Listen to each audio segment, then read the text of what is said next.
Kozhikode corporation ഭരണം സമവായത്തിലൂടെ മുന്നോട്ട് കൊണ്ടുപോകുമെന്ന LDF mayor സ്ഥാനാർത്ഥി ഒ സദാശിവൻ ന്യൂസ് 8നോട്. പാളയം മാർക്കറ്റ് അടക്കമുള്ള വിഷയങ്ങളിൽ മറുവശത്തുള്ള അംഗങ്ങളെയും കേൾക്കും. ഡെപ്യൂട്ടി മേയർ മുസാഫർ അഹമ്മദിന്റെ തോൽവി ഞെട്ടിച്ചു. അപ്രതീക്ഷിതമായാണ് മേയർ സ്ഥാനാർത്ഥിയായി പാർട്ടി നിയോഗിച്ചതെന്നും സദാശിവൻ പറഞ്ഞു. കോഴിക്കോട് കോർപ്പറേഷനിലെ മേയർ സ്ഥാനാർത്ഥിയായി ഒ സദാശിവനെ പാർട്ടി നിശ്ചയിച്ചിരിക്കുകയാണ്. നമുക്കൊപ്പം അദ്ദേഹം തന്നെയുണ്ട്. എങ്ങനെയാണ് ഈ തെരഞ്ഞെടുപ്പിനെ കാണുന്നത്? നേരത്തെയൊക്കെ വലിയ ഭൂരിപക്ഷം പാർട്ടിക്ക് ഒറ്റയ്ക്ക് ജയിക്കാനുള്ള ഭൂരിപക്ഷം മുന്നണിക്കുണ്ടായിരുന്നു. വിജയിക്കുമെന്ന് പ്രതീക്ഷ? തീർച്ചയായിട്ടും മുമ്പ് കാലത്തെ പോലെയല്ല. മുമ്പ് ഒരു കാലത്തും ഇങ്ങനെ ഒരു സ്ഥിതി ഉണ്ടായിരുന്നില്ല. എന്നിരുന്നാലും കോഴിക്കോട് ഒറ്റക്കക്ഷി എന്നുള്ള നിലയ്ക്ക് ഇടതുപക്ഷ ജനാധിപത്യ മുന്നണി 35 സീറ്റിലാണ് ഇപ്പോൾ വിജയിച്ചിരിക്കുന്നത്. എന്നാൽ 41 പേര് അങ്ങേ ഭാഗത്തുണ്ട് താനും.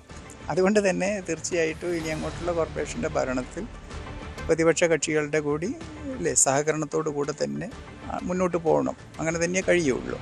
അങ്ങനെ മുന്നോട്ട് പോകണം എന്ന് തന്നെയാണ് കരുതുന്നത്. അപ്പോൾ നഗരത്തിൻ്റെ വികസന കാര്യത്തിൽ, ജനങ്ങളുടെ ക്ഷേമ കാര്യത്തിലെല്ലാം നഗരത്തിലെ എല്ലാവർക്കും ഒരേ കാഴ്ചപ്പാടാണ്. അതുകൊണ്ട് തന്നെ അത്തരം കാഴ്ചപ്പാടുകളിൽ ഇവരെ യോജിപ്പിച്ച് നിർത്തി ഈ താല്പര്യങ്ങൾ മുൻനിർത്തി മുന്നോട്ട് പോകാൻ വേണ്ടി കഴിയും.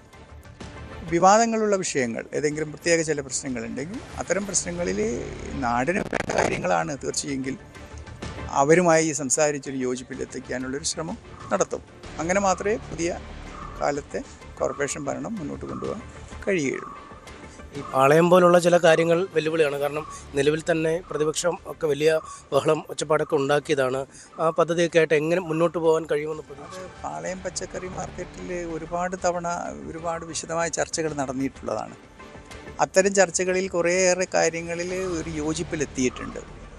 പക്ഷേ ഇപ്പോഴും ചില വിഷയത്തിൻ്റെ അകത്ത് വിയോജിപ്പുകൾ നിലനിൽക്കുന്നു. ആ വിയോജിപ്പുകളാണ് ഇത് ഇപ്പോൾ അങ്ങനെ ചില വിവാദങ്ങളായിട്ട് നിൽക്കുന്നത്. ആ വിയോജിപ്പുള്ള കാര്യങ്ങളിൽ ഉണ്ടാവുന്ന ഈ അഭിപ്രായ വ്യത്യാസങ്ങൾ കൂട്ടായിരുന്ന് പരിഹരിച്ച് മുന്നോട്ട് പോകണം എന്നാണ് ആഗ്രഹിക്കുന്നത്. അതിനുള്ളൊരു സാധ്യതകൾ എല്ലാ കക്ഷികളുമായി ബന്ധപ്പെട്ട് സംസാരിച്ച് അതിനുള്ളൊരു ശ്രമം നടത്തും. അതൊരു നഗരത്തിന് വേണ്ടുന്ന പദ്ധതിയാണല്ലോ. അതുകൊണ്ട് വിയോജിപ്പുകളെ യോജിപ്പുകളാക്കി മാറ്റാനുള്ള ഒരു പരിശ്രമം എൻ്റെ ഭാഗത്തുനിന്ന് തീർച്ചയായിട്ടും ഉണ്ടാവും എന്നാണ് സൂചിപ്പിക്കാനുള്ളത്. താങ്കൾ കക്ഷി നേതാവ് കൂടിയായിരുന്നു. പക്ഷേ ഒരുപാട് ക്ഷേമ പ്രവർത്തനങ്ങൾ ചെയ്ത ഒരു കൗൺസിൽ, സർക്കാരിൻ്റെ ഭാഗത്തുനിന്നും വലിയ കാര്യമായ പിന്തുണ ഉണ്ടായിരുന്നു. പക്ഷേ ഇങ്ങനെ ഒരു വിധി പ്രതീക്ഷിച്ചിരുന്നോ? എന്താണ് കോർപ്പറേഷൻ സംബന്ധിച്ചത്? ഞാൻ മനസ്സിലാക്കുന്നത് കോഴിക്കോട് കോർപ്പറേഷൻ നടപ്പിലാക്കിയ ഒട്ടേറെ വികസന പ്രവർത്തനങ്ങളുണ്ട്. ആ വികസന പ്രവർത്തനങ്ങൾ ജനങ്ങൾക്ക് അനുഭവവേദ്യമായതാണ്. അതൊന്നും ശരിയായിരുന്നില്ല എന്നൊന്നും ജനം വിലയിരുത്തുന്നിട്ടില്ല. അതൊക്കെ ഇപ്പോഴും ശരി തന്നെയാണ്. കാരണം അത്രയേറെ വികസനങ്ങളാണ് കഴിഞ്ഞ 5 വർഷക്കാലത്ത് കോഴിക്കോട് പട്ടണത്തിൻ്റെ അകത്ത് നടപ്പിലാക്കിയത്. അതിൽ ഒരു രാഷ്ട്രീയ പ്രസ്ഥാനത്തിനും, ഞങ്ങളുടെ കൗൺസിലിലെ വ്യത്യസ്ത രാഷ്ട്രീയ പാർട്ടിയിലുള്ള കൗൺസിലർമാർക്ക് പോലും അക്കാര്യത്തിൽ ആക്ഷേപം ഉണ്ടായിരുന്നില്ല. എന്നാൽ ഈ തോൽവിക്ക് കാരണമായ കാര്യങ്ങൾ കോഴിക്കോട് കോർപ്പറേഷനിലെ വികസനങ്ങൾ നടക്കാത്തതിൻ്റെ ഭാഗത്തിലാണെന്ന് ഞാൻ കാണുന്നില്ല. അത് മറ്റ് രാഷ്ട്രീയ കാരണങ്ങളുണ്ടാവാം. അത് കോഴിക്കോട് കോർപ്പറേഷനിൽ മാത്രമല്ലല്ലോ ഇങ്ങനെ സംഭവിച്ചത്, മറ്റ് പല സ്ഥലത്തും സംഭവങ്ങളുണ്ടായല്ലോ. അപ്പോൾ അതിൻ്റെയൊക്കെ കാരണം രാഷ്ട്രീയപരമായി തന്നെ പാർട്ടി തലത്തിൽ, മുന്നണി തലത്തിൽ ഒക്കെ പരിശോധിച്ച് കണ്ടെത്തേണ്ട കാര്യങ്ങളാണ്. ഏതായിരുന്നാലും കോർപ്പറേഷനിൽ ഉണ്ടായിട്ടുള്ള ഏതെങ്കിലും തരത്തിലുള്ള കുറവുകളോ പ്രയാസങ്ങളോ ഉണ്ടെങ്കിൽ അത് സൂക്ഷ്മമായി പഠിച്ച് മനസ്സിലാക്കി അത് തിരുത്തി മുന്നോട്ട് പോകാൻ ആവശ്യമായ കാര്യങ്ങൾ കോർപ്പറേഷൻ എന്നുള്ള നിലയ്ക്ക് അതിൻ്റെ ഭാഗത്തുനിന്നുണ്ടാവും. ഈ ഡെപ്യൂട്ടി മേയർ മുസാഫറിൻ്റെ തോൽവി അതൊരു ഞെട്ടിക്കുന്ന തോൽവി തന്നെ ആയിരുന്നല്ലേ? അദ്ദേഹമായിരുന്നു ഒരുപക്ഷെ മേയർ ആകുമെന്ന് ഏറെ സാധ്യത. അതെ, കോഴിക്കോട്ട് പ്രധാനപ്പെട്ട സഖാവായിരുന്നു മുസാഫർ. കോഴിക്കോട് കോർപ്പറേഷൻ്റെ വികസന പ്രവർത്തനങ്ങൾ മുന്നോട്ട് കൊണ്ടുപോകുന്നതിന് നേതൃത്വപരമായ പങ്ക് വഹിച്ചിട്ടുള്ള ആളാണ് അദ്ദേഹം. ഈ കൗൺസിലിൽ യഥാർത്ഥത്തിൽ ഈ കൗൺസിലിൻ്റെ നേതൃത്വം കൊടുക്കേണ്ട ആളാണ്. അത്രയേറെ കഴിഞ്ഞ 5 വർഷക്കാലത്തെ അദ്ദേഹത്തിൻ്റെ അധ്വാനം എന്ന് പറയുന്നത് നമുക്കൊക്കെ കൂടെ വർക്ക് ചെയ്യുന്ന ആളെന്ന് എനിക്ക് മനസ്സിലാക്കാൻ കഴിയുന്നത് അത്രയേറെയാണ്. ജീവിതത്തിൽ വലിയൊരു സമയവും അതിനുവേണ്ടി സമർപ്പിക്കപ്പെട്ടതായിരുന്നു. പക്ഷേ എന്താണെന്നറിയില്ല, ഒരു പരാജയം പറ്റി. എന്താണോ അതിൻ്റെ പരാജയത്തിൻ്റെ കാരണം എന്നുള്ളത് പരിശോധിക്കേണ്ടതാണ്. അത് ആ തലത്തിൽ പരിശോധിക്കും.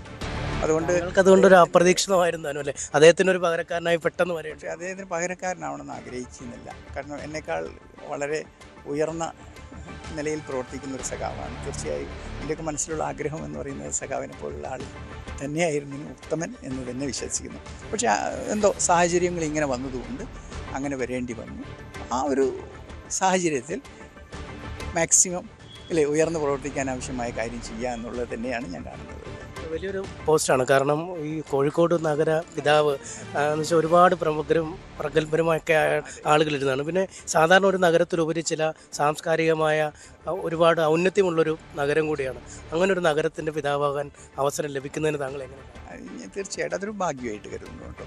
അതൊരു വലിയ, നിങ്ങൾ പറഞ്ഞതുപോലെ അതൊരു വലിയ സ്ഥാനമാണ് കോഴിക്കോട് നഗരത്തിൻ്റെ നഗരപിതാവ് എന്ന് പറയുമ്പോൾ. പക്ഷേ നാം പറയല്ലോ സാധാരണ സ്നേഹത്തിലൂടെ എല്ലാറ്റിനെയും, അല്ലേ? ഏത് വിഭാഗമാവട്ടെ, ഏത് ജനവിഭാഗമാവട്ടെ, ഏത് പ്രശ്നങ്ങളാവട്ടെ, അതിനെയെല്ലാം തന്നെ വളരെ സമചിത്തതോടുകൂടി സ്നേഹത്തോടുകൂടിയും ഇടപെട്ട് കൈകാര്യം ചെയ്യുക എന്നുള്ളതാണ് ഏറ്റവും പ്രധാനം. അങ്ങനെ പരിഹരിക്കാൻ കഴിയുന്ന ഒട്ടേറെ പ്രശ്നങ്ങളുണ്ട്. അപ്പോൾ പരമാവധി ഇത്തരം എല്ലാ വിഭാഗങ്ങളുമായുള്ള സൗഹൃദവും ബന്ധങ്ങളും സ്നേഹവും നിലനിർത്തി നഗരവികസനത്തിൻ്റെ കാര്യത്തിൽ ഒരു യോജിപ്പിലേക്ക് എത്തിക്കുന്നതിനുള്ള ഒരു മുൻകൈ എടുത്തുകൊണ്ട് പ്രവർത്തിക്കുക എന്നുള്ളത് തന്നെയാണ് ഞാൻ കാണുന്നത്.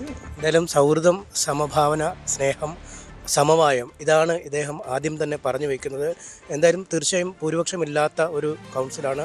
അതുകൊണ്ട് ആ ഒരു പാതയിൽ കൂടി നഗര വികസന പരിപാടികളുമായി മുന്നോട്ട് പോകാൻ കഴിയുമെന്ന പ്രതീക്ഷ തന്നെയാണ് ഉള്ളതും.